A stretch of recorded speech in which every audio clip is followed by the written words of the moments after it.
का कहला तनी फिर से एक बार कहबो।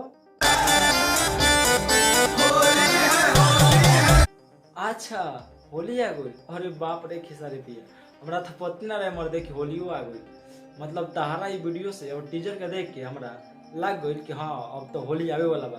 कैसे कि हम तो 2023 के भी दुनिया में जियत रही, लेकिन तहारा ये वीडियो के देख के हमरा ये पता चल गई कि 2024 की दुनिया में हम आ चुकल भाई और अब होली के सीजन भी आवे वाला बा। हाँ तो भाई साहब देखो एगो इनका टीजर आवे वाला बाटे जौन अभी देखला वाला जा। टीजर के नाम बा मामला है चोरी के। तो हाँ खेसारी भैया तारा एक बात बता दे, और तू ऐसा चोर चुहार रखबा आदमी के तो मामला चोरी हो गाना के तो एल्बम रखेबे करी। हम मतलब भाई देखो अरे अरे मतलब ये क्या लागता कि चोरा ली। अच्छा लो सची में चोराइयो ले लो।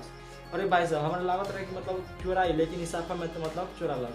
अरे भाई साहब वैसे तो चोर हमको भी देख लेना रही कि जो मेहरानू के लुगा छोड़ा के लेके जाते हो।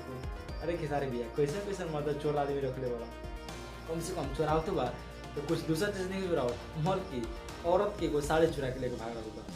अच्छा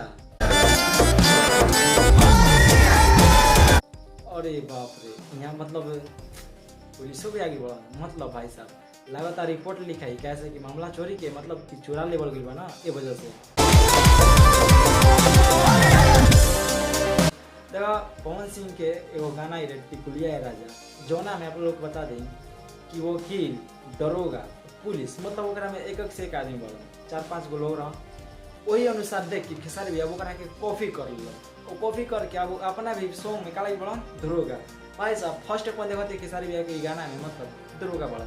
अब देखो भाई साहब पवन सिंह के तो देखो तीरा रहल ना गई। अब यही अनुसार सोचल कि अब हम तो इनसे को चुरा के कहीं से ला के बैठा दी ताकि अब हमरो गाना के व्यूज और रिस्पॉन्स अच्छा भाग जाओ और हम भी अब ट्रेंडिंग स्टार से फिर उठ जाए और आगे बढ़ जाए।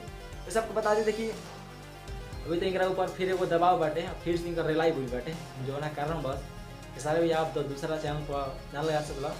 ये वजह से खेसारी म्यूजिक वर्ल्ड के द्वारा आज इनका एगो टीजर आई बाटे शाम के 3 बजे। अब देखो टीजर के नाम बाटे मामला चोरी के। देखो गाना के जो लिखे पड़ा उनका नाम है कृष्णा बेदर्दी जी, म्यूजिक दे पड़ा आर्यन शर्मा और खेसारी लाल यादव के साथ में शिल्पी राज के आवाज बा। साथ ही साथ में जो फिट के काम के उनका नाम है सपना चौहान जी। अब देखिए गाने के कोनो निर्णय निकल का लगे कि गाना कोई आई कैसे कब जानते वाला इनकर कोनो टाइम उनके वैल्यू ना रहेला, कोनो फिक्स टाइम ना रहेला कि कब आई कब ना कोनो पते ना रहेला। देखो गाना कब वाला देखो तो रही जाए। बाकी वीडियो को मैं पेंट करते हैं, वीडियो को कैसा कमेंट कर जरूर जाए और वीडियो को ज़्यादा से ज़्यादा शेयर कीजिएगा, लाइक कीजिएगा, कमेंट कीजिएगा और चैनल पर पहले चैनल को सब्सक्राइब करके बेल आइकन जरूर प्रेस कर दीजिएगा। चलिए दोस्तों आज की वीडियो को मैं पेंट करते हैं, बाकी मिलते हैं तब तक best of luck, tata bye take care, धन्यवाद।